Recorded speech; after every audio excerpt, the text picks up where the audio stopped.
மிகவும் அருமையான வார்த்தை இந்த நாளிலே நாம் தியானிக்க போகிறோம்.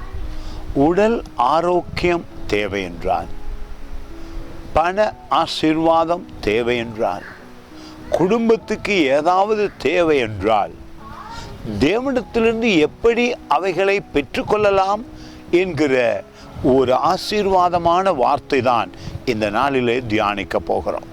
உங்களுக்குள்ளே வேதத்தினூடாக வருகின்ற விசுவாசம் உங்கள் மனதிலே உங்கள் தேவைகளை நீங்கள் நினைக்கும் பொழுதே உண்டாகிற அந்த காரியத்தினாலே, விசுவாசத்தினால் மனதிலே உண்டாகும் பொழுது வெளி அடையாளமாக காரியங்களை பெற்றுக்கொள்ள முடியும். அதுதான் இந்த வார்த்தை சொல்லுகிறது.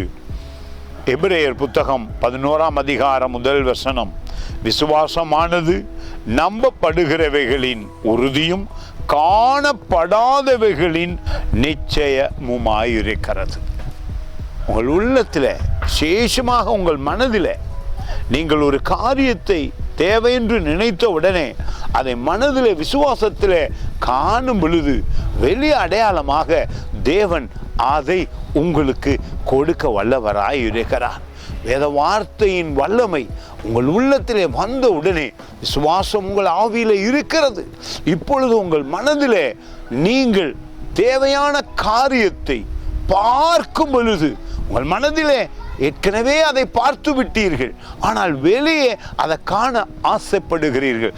சுகத்தை காண ஆசைப்படுகிறீர்கள், வருமானத்தை காண ஆசைப்படுகிறீர்கள், நன்மைகளை காண ஆசைப்படுகிறீர்கள், ஆனால் மனதிலே அவைகளை பார்த்து விடுகிறீர்கள்.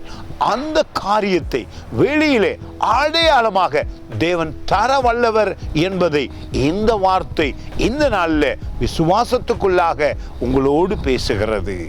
God bless you.